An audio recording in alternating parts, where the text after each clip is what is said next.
everybody, and welcome to our Back to Life podcast, Season 2, Episode 18. Our guest today is Kathryn Gordon, and I'm pretty sure you're going to enjoy what she and I spoke about. Kathryn is a wife, a mother, a businesswoman, a movie producer, and co-author of a book, Relationship Grit, that she wrote with her husband, John Gordon. She's a graduate of Old Dominion University and became a top producer in sales for several companies before deciding to follow her passion as an actress and a model. After the birth of her children, she focused on raising them and helping operate her husband John's growing speaking and consulting business. With her children now off to college, Kathryn has returned for her second act, investing in real estate and movies, mentoring women, supporting several charities, and writing and speaking to audiences about the keys to a great relationship. So sit back, be sure to take some notes for yourself as I talk with our guest, Kathryn Gordon. Hi, everybody, and welcome to another episode of our Back to Life podcast. As always, I'm excited for our guests, and it's no different this week as we have Kathryn Gordon with us. Kathryn, thanks a lot for being with us. Hey, Danny, thanks for having me. Yeah, it's cool. You know, you and John recently wrote a book called Relationship Grit that I read, and I thought it was really good. A lot of practical insight in there. Why relationships? Why do you think relationships are so important for us as people? I think that's the lifeline of it all, right? I think it's our why. You know, in every single thing we do, we're trying to have those relationships, whether it's through customers and employees, our significant others. I mean, everything is based on relationships, right? Yeah, it's so true. You know, all the studies say that the happiest people are those with the happiest relationships. That's right. You know, and I remember that book, The Top 5 Regrets of the Dying, which is a pretty powerful book. One of them is I wish I stayed more in touch with my friends. So what was the kind of foundation for writing the book? Where'd the idea come from for you? Yeah, you know, I had gotten to the point, it was weird. It was a time when I kept running into, I'd be at the grocery store and a woman would come up to me and pour her heart out and, you know, tell me about, you know, that she was on the verge of divorce with her husband or the struggles with the kids and the divorce. And this kept happening. And I started to see a pattern. And then the more I would ask questions like, oh, really? That was happening. Did you tell him about that? Oh, no. And I'm thinking, okay, you're married, but you didn't tell him how you felt. And I realized it's really, really simple things a lot of times in relationships that we're not doing. And it's probably programmed from early on. You didn't see your parents do it, or, you know, so it's the way we were raised a lot of times, right? But you can always improve your relationship. Yeah. And that's kind of what started it. And I ended up posting something on Facebook about relationships and connection, and it went viral. Oh, yeah. And that's when I realized, wow, this is really needed. It's very basic information, I think, but a lot harder for us to implement, right? Because you might be holding a grudge against your partner for something they did. So a lot of things play into that. So I felt like writing this book, and that was the other thing. In these conversations with women I would run into and men, I would share my struggles and our struggles in our relationship from the past. And you could see the look on their face, like, oh, I'm not alone. And I was very candid, right? I think a lot of people don't really want to talk about, you know, what happens in their relationship, but I don't mind. I'm an open book. Right. But it was in doing that people would start to open up to me. Right. And so that's when I realized, you know what, I have to write a book and share our story. So our book is not, oh my gosh, look at our relationship, it's so great. It's like, this was our relationship. We went through hell, right? And we survived and are thriving. And here's how we do it.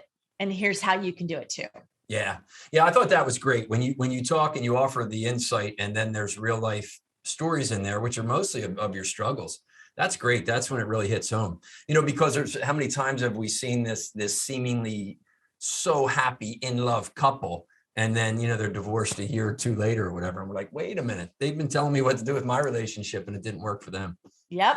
Yeah, it's And interesting. it's simple things. I think, when you're in the grind of life, and especially if you have kids, right, it starts to be, this is where I always say, don't compete. Yeah. But it's really easy to start doing because let's say one of you stays at home with the kids. Yeah. And you're doing that grind. Say I'm home with the kids doing the grind. John was out traveling around, speaking. Right. And I can remember times when he would call me, and I'm telling you, I would have had the most horrible day, trying to get the kids to bed. They were wild, running around, whatever it was. Right. And he might say something, like so obvious, like, oh, you just need to, and I was ready, because here's the thing. I'd say, let me guess. Right now, you're in the hotel room, right, and it's quiet. Yes. And you can turn on the TV and you can watch anything you want, Sure. So perspective. Yes. So it's easy to start pitting, but that's when I realized you can't do that. You have to be on the same team. Yeah. And so, I think, and it's great, we're going to get to that GRIT acronym that you have, because I think it's wonderful, helps people remember things. But what you touched on right there is so true. My wife, Lisa, and I have been married almost 30 years and certainly ups and downs and challenges. And I remember when the children came along. We have 3, Luke, Joey, and Lizzie. We had a dog, a black lab named Nova, for 14 years. And I would always play that card. The kids are more important than me. Oh. And, it took me a little while to realize that she really does love me. It's just the kids, it's that maternal instinct. Yep. And that is strong. And it's, when they're little and they need their mom a little bit more, it's easier for her to give the love there than for me, because I'm, 35, 40 years old or whatever. And I don't need that. So that's cool. Yeah. There's a lot of introspection, Danny, that needs to happen. That is exactly when you just described. That's when John, there was some infidelity, right? Mm-hmm. He says, you were so involved with the kids. I didn't feel important. Sure. And, was looking outside the marriage for, some attention. Yep. And, of course, that's a big mistake, right? And we got through that. But so that's why it is important to make sure that you are taking time to nurture your relationship. Right. And it could be quality, not quantity. It doesn't have to be every day, doesn't have to be a set time, but where you guys are taking some time to connect, share what's going on with you, and maybe offer ways of support. I mean, one of the basic things that I always say, and you'd be surprised the answers that come out of this, is ask your spouse on a scale of 1 to 10, how well do you communicate with them? Right. And then say, how can I make it a 10? Yep. That's great. That's a great question. And you can just take communication out and fill anything else in there that you want, right? On a scale 1 to 10, how present am I? How passionate am I? Depending on what we need. So I know that. I think, Dr. William James had a great quote. You've probably heard. He said, the deepest principle of human nature is the craving to be appreciated. And I think what your book, you and John, the book gets at really is fills that void and says, yes, that's what we want, especially in our relationships. And we're all appreciated differently. You just got to make sure you understand what your partner and your children and your business, whoever, how do they feel appreciated? And that's it. When you say things aren't good at home or in another relationship and somebody makes you feel better or feel more appreciated, it's easy to kind of get outside of your values, Well, it's funny. That's one of the things is I talk about in the book is compliment your partner, right? Compliment. Let the best thing that your spouse hears about themselves come from you. Right. Because so many times it's hard to do. I always tell the story about, I'm in the kitchen my hair's disheveled. The kids are running late for the school bus. Mm-hmm. And, John comes sauntering in his handsome, dapper suit. Sure. And I wanted to cut him down. Yeah. And I knew I wanted to do that because I didn't feel good about myself. Right. And so I didn't. I decided to compliment him. Mm-hmm. And the look on his face, I realized, wow, that's something that I needed to start doing. Yeah. And the more I did it, the easier it became. And it really strengthened our relationship. Yeah. But, it's about having that emotional maturity, to be honest, because it really is, right? And I fault no one because it is hard. It's hard. I always tell couples, especially when you have little kids still at home, right? Just hold on tight, and try to work together, because it does get easier, even though it is true. Little kids, little problems, big kids, big problems. Mm-hmm. You do end up having this when they're younger, I think is the hardest in that way, keeping connected. Yeah. That's the truth for sure. And it is easier, like you say, but I think what's important too, and you picked up in the book, and for those listening right now, is to really ask yourself, it's easy for us to say, here's the problem, but then we don't take the next step and say, how might I be contributing to this problem that I'm blaming her for or him for? And I think that's that self-awareness that you touch on so well. Yep. That's the truth. I mean, again, it is about stepping back. And I have an action guide. I have an action plan with the book. And it kind of goes through that. So it can ask you the questions. And the other thing I always tell people is, I get it. Sometimes neither one of you are good communicators, right? Like in my relationship, I'm a good communicator and my husband was not. So it was about me trying to figure out how to get that connection link. But sometimes neither one of you are. Yeah. And in that case, there's nothing wrong with seeking counseling, and having that outside voice, non-judgmental, ask the questions or help you guys find a way to facilitate that communication. Right. Yeah, I think that's really important for sure. So take us through, if you will, the GRIT model, G.R.I.T. Yeah. So take us through what they stand for. So the first letter is God. Invite God into your relationship, right? Mm-hmm. With 3 strands, you're nearly unbreakable. And that third strand, of course, is God. Mm-hmm. That was huge for us. Mm-hmm. And not only did we do that, but we came up with a family prayer. And I can tell you what that is. It's God, we invite you into our marriage and family to love us, to heal us, to unite us, to strengthen us, so we can grow strong together and serve you together and raise children that glorify and honor you. And that was a big one for us. We, especially when we went through our hard time and with some struggles, but bringing God into your relationship and having that foundation really, I think, sets the tone for everything else. Yeah, I think that's really important for people because, you and I have talked before, and we're spirit, right? They're in our brain, our heart, and our lungs, they help our body go. And then there's a 4th dimension. You and I have our beliefs around it. We call God. Other people may call something else. But I think it is important, as you say, for them to tap into that spirit that's within them. And then when we come together with somebody else, those spirits come together, right? You're still individual. Right. You want to keep your individuality. And I think it's calling on that bigger spirit to kind of help us and support us and carry us along when we need to is really, really important. Yep. That's Amen. Cool. How about the R? I love that prayer. R is resolve to stick together. Mm-hmm. So many times we think the grass is always greener on the other side, right. Right. But you have to resolve to make it work. And sometimes it takes one of you may be giving more effort than the other. I always say it's not going to be balanced. It's never balanced. Life isn't balanced. And so sometimes one of you may be putting in more effort than the other, but you need to resolve as a couple to stick together and make things work. Right. So you always have that vision of it working out and having one another's back, even when you're ready to throw a frying pan at somebody, right? So that's the truth. Yeah, the grass is always greener until you get over there and realize it's AstroTurf, right, Kathryn? It's AstroTurf. Yeah, I heard that one once, and I'm like, man, how true is that? You know how to, Uh, how about the I? Talk to us about the I. the I is investing in your relationship. Mhm.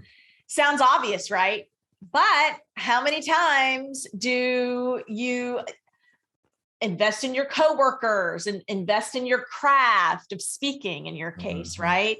Right. Invest in, it's always outside. You kind of take the person that's closest to you for granted Mhm. because you just assume they're going to be there when really that's the number one person that you should be investing in first. And normally they're last. And that's a fact.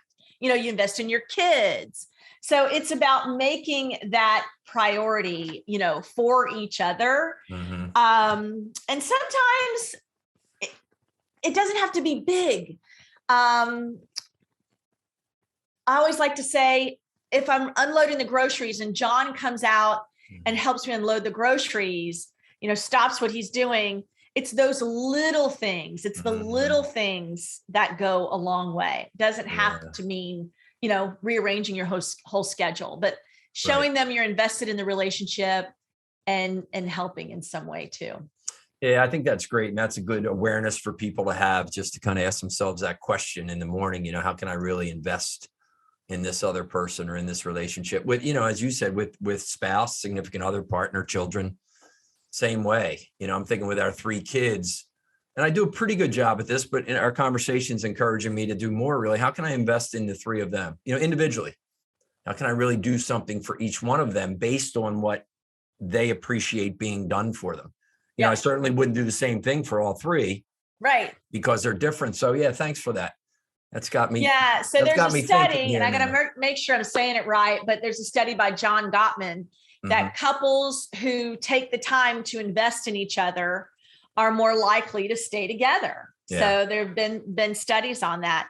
And I mean, listen, there are times John will be writing a newsletter or writing part of his book, and I'll be in the middle of, I'm getting ready to race out the door, or I've got to go.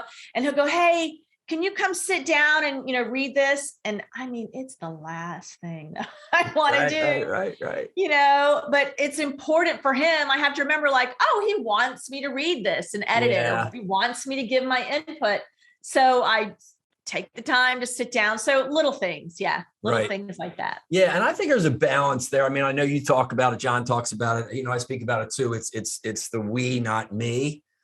And I kind of challenge that once in a while. I'll talk to the leaders down here tomorrow at this, at the Opryland property, that yes, I get that it is we. That's what's going to build your culture, right? That's what's going to have the aura of this place, the energy of this place. And you also got to take care of me, because your we is collective of all the me's. So if you're showing up and your life's a little bit out of whack here or there, so it's a good dance between that, I think. And that's kind of what you talked about there, right? The last thing you wanted to do with John is go in and read that, right? Which would be the we. But you understand that's part of it, and that needs to be taken care of. And then you can kind of go do the things that nourish you as well. Yep. Yeah. Pretty important, exactly huh? Right. It is. It is. Yeah. Cool. How about the T? Yeah. T is together. Mm-hmm. And again, I think it sounds like an obvious one. Well, of course, together, but it has to be both to make the relationship work and want to invest in it, which is the I, but that goes down to T. And, and so I always say, again, it doesn't have to be equal. It doesn't have to be 50-50, but you do need to be doing it together. And that includes parenting, household chores. You need to be on the same page. Right. So doing it together. Yeah. Yeah. I think that is so important. And what's, in the back here, you have 11 great tips. What about when people, you see one person in a relationship putting the time in to grow and the other person's not? So listen, you've seen that many times. I know I have. I've got some people in my life right now where I'm having conversations, people that I love. Yeah. And some are really working on themselves and the others aren't. And what do you say there? So that is such a great question. And I've certainly been there myself, and I've seen it in John. It's so easy to to judge or point the finger. Sure. And I have to tell you, there have been times I've done it to John, and there have been times he's done it to me. And guess what? It doesn't serve either one of us or the relationship. Right. And so I think it's about giving grace. Everybody has their own timing in what they're doing. And I think as long as you or I are continuing on the path we're going, and of course there gets to a point where you have to, but again, that boils back down to communication. You know, if you're really communicating, going, hey, like I'm here and you're here and this is going on, you're able to kind of figure things out 9 times out of 10. Right. Right. I love that. You And talk know? about this too, because you touched on a point in the book that I wanted to just touch on. Yeah. Communicate, because if not, negativity will fill the void. Where there's a void. Oh in man, I communication, circled that sucker. negativity will fill it. And that's the truth. Yeah. And, you know, when John first became a Christian, because, you know, he's Jewish. Yes. And I'm Catholic, right? Irish Catholic. And so I say, like, but we didn't go to church. We didn't go to mass. I mean, It was pretty much just for Christmas and Easter. Right. So I didn't have a very good foundation of the Bible or of my religion, except for what I saw in my family for holidays. And so then John was Jewish. Well, let me tell you, John came to Christ. This is really kind of a cool thing. We won't get into that. But like, so when he really got into it, he was studying it. So he was studying the Bible. Well, you know, it kind of started to be a little judgy of other people, or, you know, oh, well, they shouldn't be doing that. And I'm like, whoa. Yes. We're not doing this. Yes. Right. Yes. So, you know, he had to kind of check himself, and he doesn't do that anymore. That was when he was the new Christian. Sure. But yeah, it is so easy for us to just get into that mode of, well, you're not doing. But you know what? Everybody's on their own timeline and time frame. Yeah, that's true.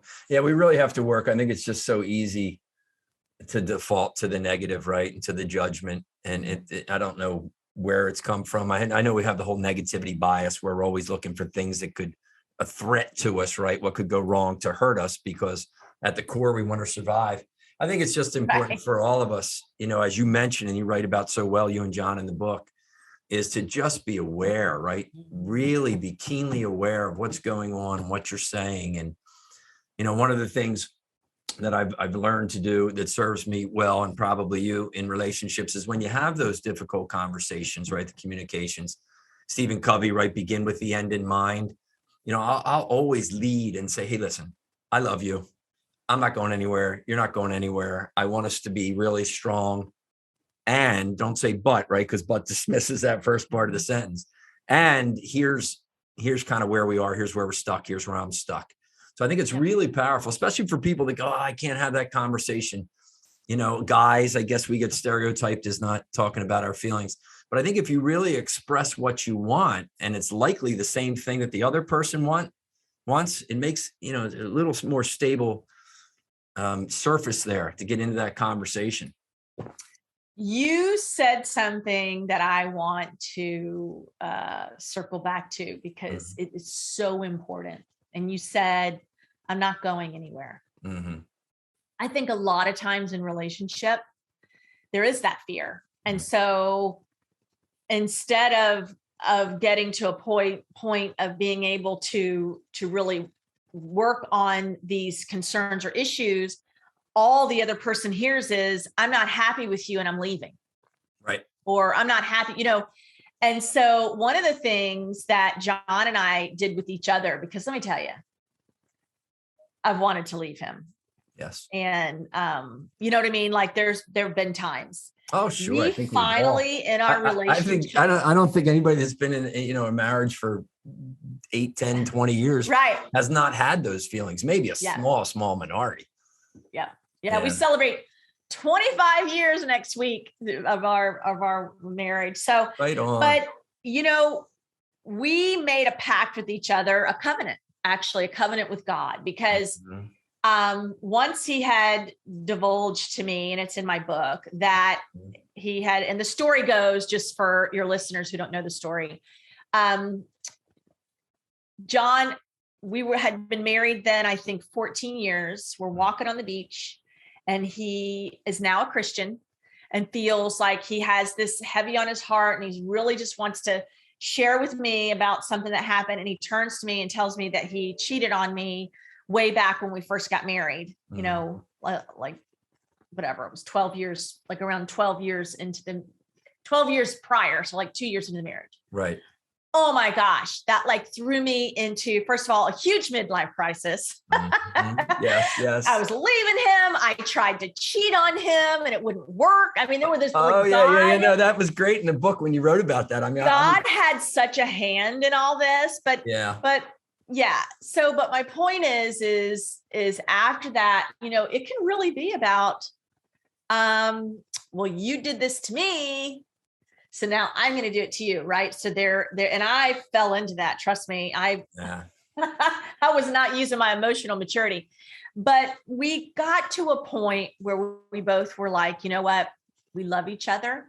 We have this beautiful history together. We have these beautiful children. Right. And we wanted to be together, but we were just at a crossroads, and we made the decision. We call it the no cut zone. We're in the no cut zone.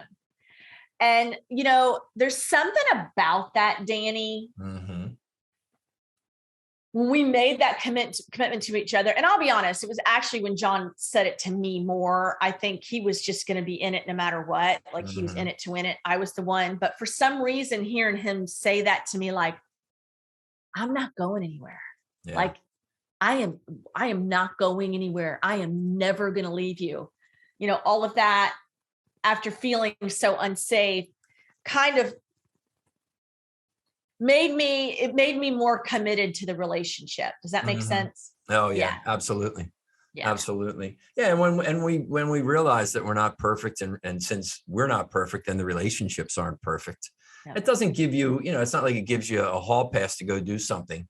It's just that we acknowledge, you know, that we're human, and, you know, then we just acknowledge that and ask for forgiveness, I think, and move on. Right. Yeah. And get better and do better. Right. That's the truth. Maya Angelou. That was a quote I lived by for raising my kids, especially. When you know better, you do better, by Maya Angelou. Yeah, no, I love it. So the book, everybody, is Relationship Grit.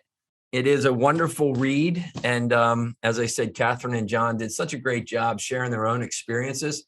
So you feel like, oh my gosh, they're talking to me, or we've been there. So I'd highly recommend it. And I think what's cool too, is you've heard in the conversation with Kathryn, not just for your significant other. I mean, that's really where it's focused. And there's a lot of principles in there that you can take into other, you know, your brothers, your sisters, your mom, your dad, your children, and your friends. So I think it is a great read. Kathryn, where else can people find you? I am on Instagram at Kathryn Gordon. And I also have a podcast too, called Kathryn for Real, which Danny has been on. And my website is kathrynforreal.com. And I am writing a book. I cannot tell you the title, but I can tell you that it is going to be a great story on intimacy. So I'll bet. Can you tell us a little more about what it's about? If I tell you that I can't, it's killing me. I just did another interview before you, and I just got to hurry up and write it. All right, cool. Because it's going to be so good. I'm sure. But, you know, I just want to say this.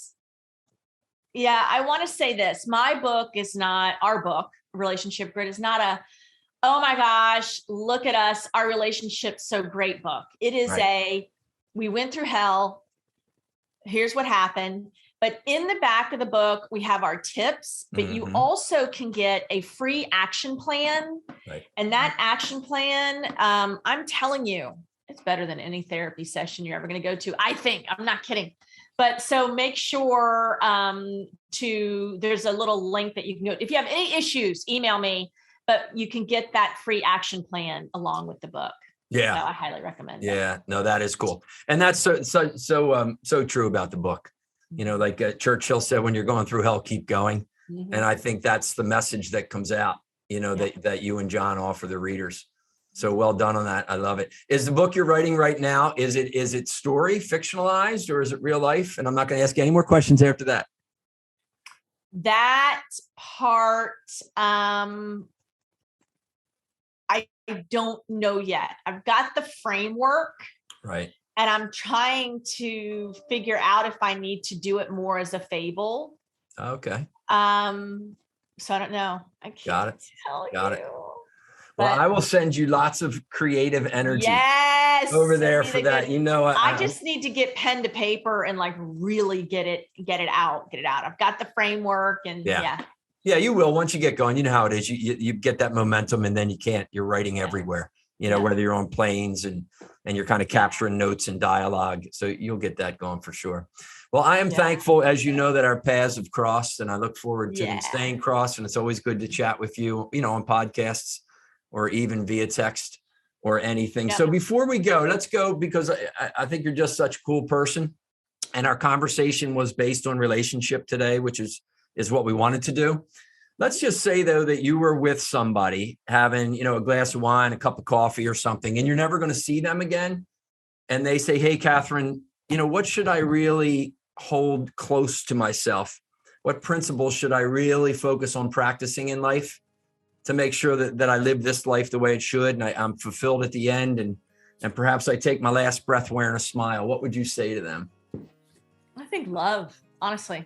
Yeah. Love yourself, love God, love other people, don't hold grudges. Love. I think love trumps all. Yeah. Lead with love. I think that's perfect. Lead with love. There you go. Lead with love. Lead with love. All right, everybody. Well, listen, you know where to find Kathryn Gordon. Go ahead out, grab that book, Relationship Grit. And until next time, you know, make sure you're focused on creating a happy and fulfilling life, because that's what we're here for. See you on next episode. And Kathryn, thanks again. Appreciate it. Thank you, Danny. Good to see you. Thanks for listening. Wasn't that a great episode? Such practical insight. And I love how Kathryn shares her journey with her husband, you know, the journey that they've had together, her and her husband, John, you know, just so authentic. I think that's great. A couple things that I took away were certainly the importance to communicate in our relationships, to just trust and kind of bare your soul and just communicate with one another. The R in grit, I love resolve to be together. Just above all that we are staying together. And I think it's really important, she spoke about, and I kind of chimed in there, to appreciate one another. Usually just small, random acts of appreciation can go a long, long way. And at the end, when I asked Kathryn what's really important on this journey called life, she said to love. Love God, love others, love yourself, and lead with love.